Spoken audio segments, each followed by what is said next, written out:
श्री चैतन्य महाप्रभु ने कहा कि मेरे गुरु, मेरे आध्यात्मिक गुरु मुझे मूर्ख समझते हैं। वह जो अपने गुरु के समक्ष मूर्ख बना रहता है, वास्तव में वही गुरु बनने योग्य है। और अगर वह अपने आप को बहुत उत्तम समझता है तो वह एक दुष्ट है, गुरु नहीं। गुरु आवश्यकता है, और जो आध्यात्मिक पथ पर निष्ठा से अग्रसर होना चाहते हैं, अपना संबंध भगवान के साथ स्थापित करना चाहते हैं, उन्हें अपने गुरु के संरक्षण में जाना चाहिए और अपने आप को समर्पित कर देना चाहिए। समर्पण अनिवार्य, क्योंकि बिना समर्पण के गुरु से ज्ञान प्राप्त नहीं किया जा सकता। गुरु को स्पर्धा का तत्व नहीं समझना चाहिए जहां हम अपने ज्ञान का परिचय दें, क्योंकि इससे ज्ञान नहीं प्राप्त होगी, अपितु यह केवल धृष्टता हो। हमें अर्जुन के समान अपने आप को गुरु के समक्ष समर्पण करना चाहिए। भगवत गीता श्लोक संख्या 7 और अध्याय 2 में अर्जुन कहते हैं, कार्पण्य दोषो उपहत स्वभाव पृच्छामि त्वाम धर्म सम्मूढ़ चेताः यश्रेयस् निश्चितं ब्रूहितं मे शिष्यस्ते हम साधिमां त्वां प्रपन्नम्। अर्थात अब मैं अपनी कृपण दुर्बलता के कारण अपना कर्तव्य भूल गया हूं और सारा धैर्य खो चुका हूं। ऐसी अवस्था में मैं आपसे पूछ रहा हूं कि मेरे लिए श्रेयस्कर हो, उसे निश्चित रूप से बताएं। अब मैं आपका शिष्य बनता हूं, आपका शरणागत हूं, मुझे कृपया उपदेश दें। गुरु कृष्ण के प्रतिनिधि होते और हमें अर्जुन की तरह गुरु को विनम्र और समर्पित भाव से स्वीकार करना चाहिए। विश्वनाथ चक्रवर्ती ठाकुर कहते हैं, यश प्रसादाद भगवत प्रसाद।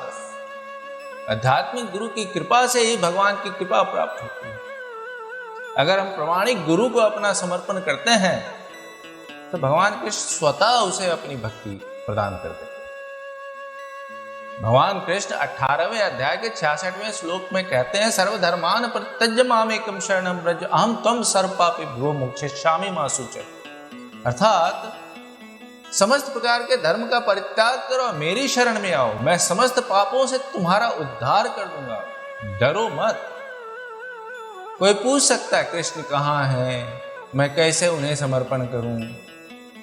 तो इसके लिए पहले हमें भगवान के प्रतिनिधि को समर्पित करना पड़ता है, क्योंकि साक्षात धरित्वेन समस्त शास्त्र है।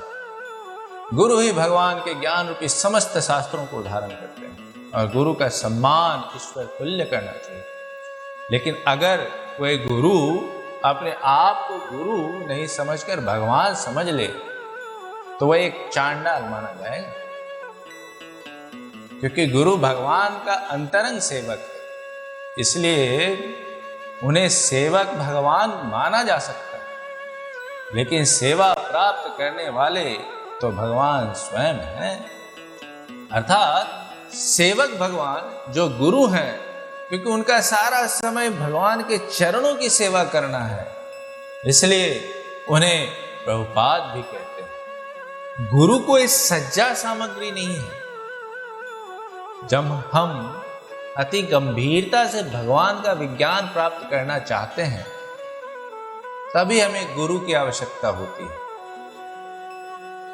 जिसने भी गुरु का धारण किया है उसे बुद्धि कुशल होना चाहिए और कभी भी व्यर्थ के बातों में समय नहीं बिताना चाहिए। भगवान स्वयं भगवत गीता के 4th अध्याय के 34वें श्लोक में कहते हैं कि हमें किस प्रकार गुरु के शरण में जाना चाहिए। तद्विधि प्रणिपातेन परिप्रश्नेन सेवया उपदेशन्ति ते ज्ञानम ज्ञानिनाम तत्त्वदर्शिनः।